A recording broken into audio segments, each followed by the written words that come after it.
Hoy vamos a analizar un rol que, casi sin que nos demos cuenta, se está convirtiendo en uno de los más críticos del mundo. Y no hablamos de un CEO o de un político. Se trata de una nueva clase de especialista cuyo trabajo se pone a prueba en escenarios tan distintos como una sala de juntas o una zona de guerra de alta tecnología. Para empezar, quiero que vean este número.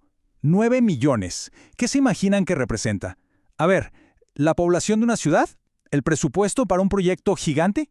La respuesta, en realidad, tiene un impacto mucho más directo en nuestro futuro económico y tecnológico. Pues ahí lo tienen, 9 millones es el déficit, la cantidad de especialistas en tecnología y datos que le faltan a Europa para cumplir sus metas económicas de aquí a unos pocos años. Es una escasez brutal que está redefiniendo el mercado laboral y, como vamos a ver, hasta la seguridad nacional. Pero, ojo, no se trata solo de que falte gente que sepa programar. La verdadera necesidad, que además se ha disparado con la inteligencia artificial generativa, es de personas con pensamiento analítico. Se buscan mentes que puedan cuestionar, que puedan interpretar y, sobre todo, que se atrevan a desafiar lo que dice una máquina. Y esto no es una opinión, ¿eh? El mismísimo Foro Económico Mundial lo confirma. El pensamiento analítico es la habilidad más buscada y, paradójicamente, una de las más difíciles de encontrar y medir. Es básicamente el gran cuello de botella para el talento hoy en día. Bueno, y ahora vamos a dar un giro radical. Porque si bien esta falta de habilidades es un problema económico enorme, su verdadera prueba de fuego, el lugar donde se mide su valor en las situaciones más extremas, está ocurriendo en un entorno mucho más intenso que una oficina. La pregunta es obvia, ¿no? ¿Dónde se necesita este talento con una urgencia de vida o muerte? ¿En qué lugar un error de análisis no cuesta dinero, sino algo muchísimo más valioso? La respuesta nos lleva directamente a los conflictos modernos. Pensemos en un escenario como el de Estados Unidos/Israel contra Irán. Sería, en esencia, la primera guerra Data First. Una guerra donde el análisis de datos no es solo un apoyo, sino el corazón mismo de cada operación. Para que se hagan una idea de la escala, imaginen esto: más de 2.000 ataques entre aéreos y con misiles llevados a cabo en apenas 48 horas.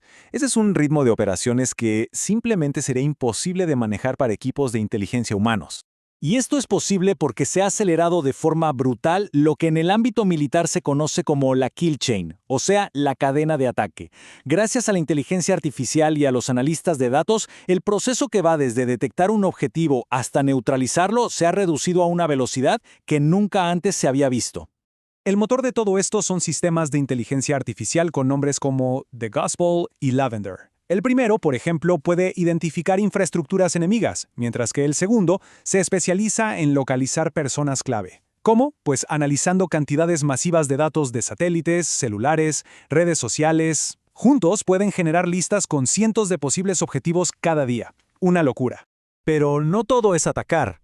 En el lado de la defensa, la tecnología clave es la fusión de sensores. Piensen en esto. Algoritmos de inteligencia artificial que toman la información de decenas de radares y satélites diferentes y la unen en una sola imagen corriente y en tiempo real de todo lo que está pasando en el cielo. El proceso es fascinante.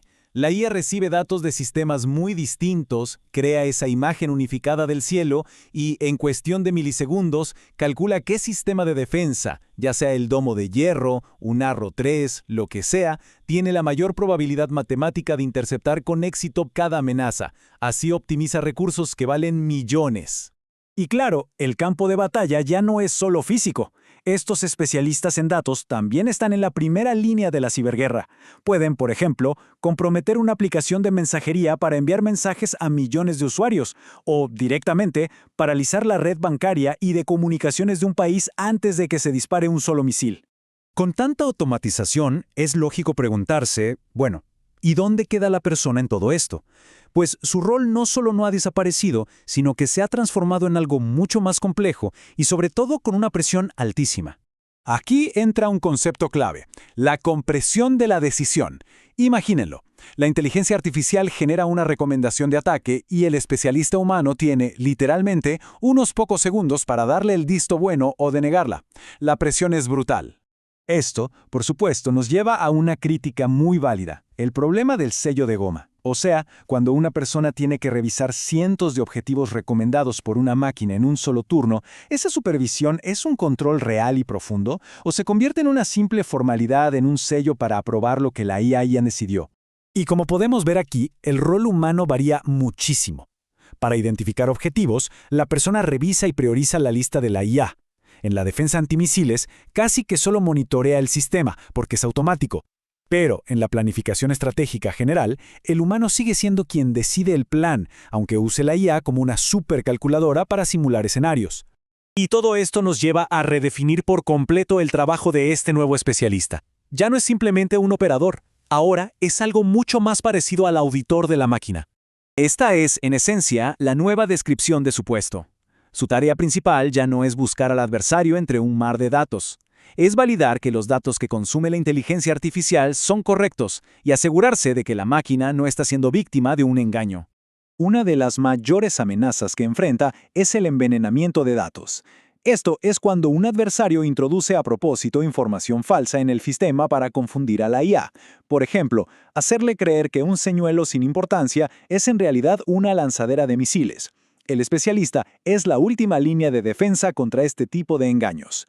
Y las consecuencias de un error son gigantescas.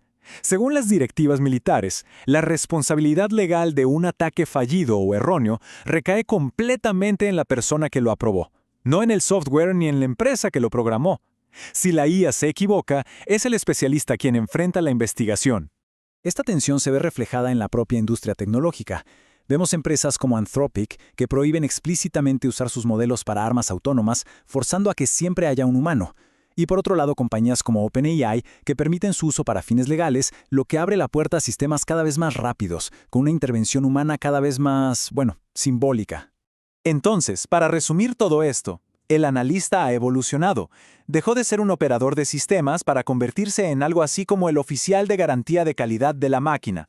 Es el responsable final de la velocidad, la ética y la precisión de esta nueva guerra algorítmica. Y esto nos deja con una pregunta final. Una que es bastante inquietante.